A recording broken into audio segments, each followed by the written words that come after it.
Feel free to ridicule my busted-ass glasses. They will be replaced soon, and then no more of this nonsense. I wore contacts for the last 13 years. I got them when I was 15. It was just a few years after that. This is not what I intended to talk about when I turned this on. A few years after that, maybe 18 or 19, was the first time that an optometrist told me that no amount of laser corrective surgery would fix my eyes. Ever. My eyesight is really, really bad. And that's unfortunate for me, and probably my progeny. But there's nothing I can do about it. I am getting some glasses, which you will see on upcoming projects.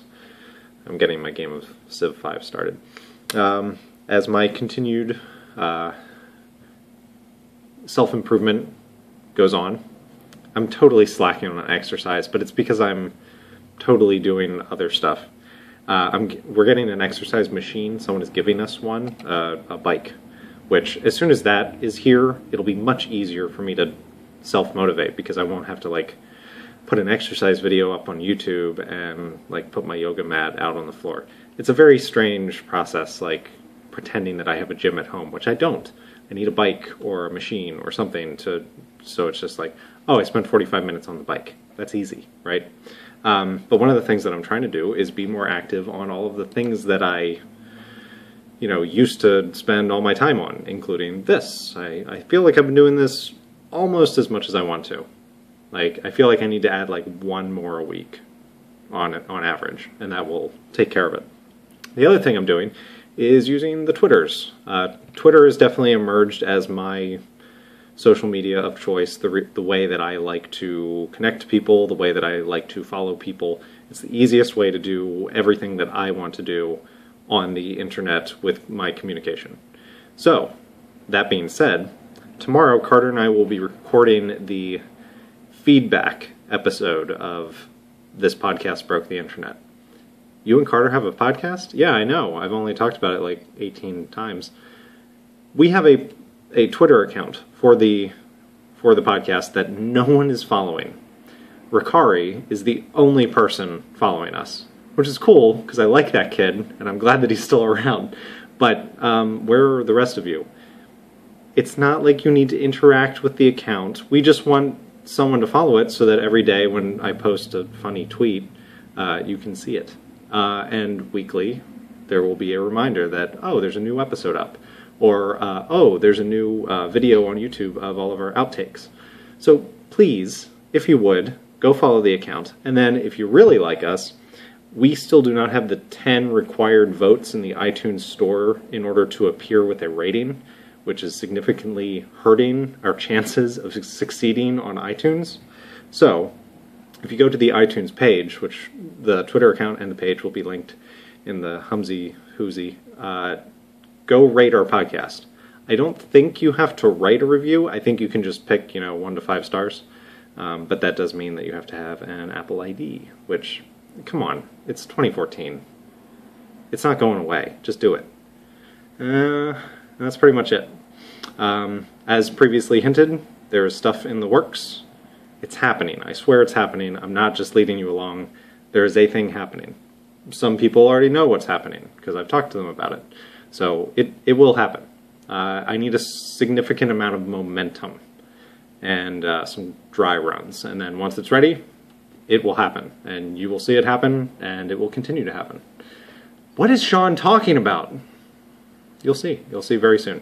Finally, before I go, I want to speak to Carter about the video that he uploaded yesterday about How I Met Your Mother. Carter has talked to me about How I Met Your Mother over and over and over and over again throughout the several years that we've known each other. And I have definitely, I've received those words and processed them and thought to myself, like maybe someday I'll watch How I Met Your Mother. I definitely watched the first 2 or 3 episodes, maybe even before him and I were talking. It was on Netflix, and I watched some of it, and it didn't grab me. But here's the thing, and this might be minor spoiler-ish thing.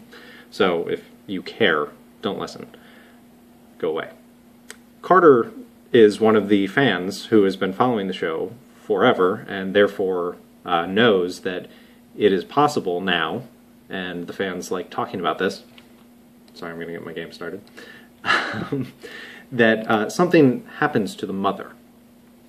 I guess it was hinted in the last season that maybe the mother is dead. And you should watch Carter's video because it's one of the funniest videos that he's ever made. And he talks about this. And I think I've always been interested in the show as just like general sitcom, haha, nonsense. Like the same way I was interested in Scrubs, and then I watched all of Scrubs. Or the same way that I was interested in Friends, and I watched all of Friends. I watched all of Friends right as the final season went to air, because that was the first time that you could really watch all of a show on DVD. That was like a brand new thing at that time. And I watched the whole show on DVD, and then watched the final season as it aired. And I'm way too late to catch up on How I Met Your Mother in time, but I could watch it immediately after it finishes. Cat, leave me alone. My point is, the title of the show has never bothered me. I've never spent that much time thinking about it, but in my mind somewhere, I've always just had the general idea that How I Met Your Mother was a cutesy name describing the general concept of the show, which is a man telling his children how he met their mother. Now, with the idea in the background that the mother might not still be alive, I think that has completely changed what the title means. Because that man is talking to his children about a woman that they don't know. That makes it a completely different thing. Like maybe she's been dead since the younger child was born. I don't know. We don't know.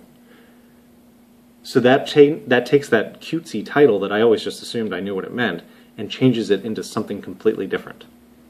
And Carter also touched on something else that I thought was interesting, which is that the lead character of the show, Ted Mosby, shut up, cat, I'm busy, is a fundamentally sad, lonely person. And I started thinking about other sitcoms, and there are plenty of sitcoms that just focus around, groups of happy people who are happy and they do their happy things in their happy lives. But there are also a lot of sitcoms that kind of revolve around those kind of characters. And it's weird that a comedy is tragedy. It's not weird. It's actually very normal. It's happened for thousands of years. But like 30 Rock, Liz Lemon is, not a very happy person. She finds happiness by the end of the series, I think, but she's generally a pretty grumpy, disgruntled person. You could say even Michael Scott on The Office is generally a happy-go-lucky kind of guy, but fundamentally sad until he leaves the show, at which point you don't really know what happens. So I don't know. I don't really know what any of that means, but I wanted to get it out there because Carter made me think, which is usually what Carter does. So I'm gonna go to bed, which is why my glasses are on, after I put in a couple turns on Civ 5 because I can't stop myself.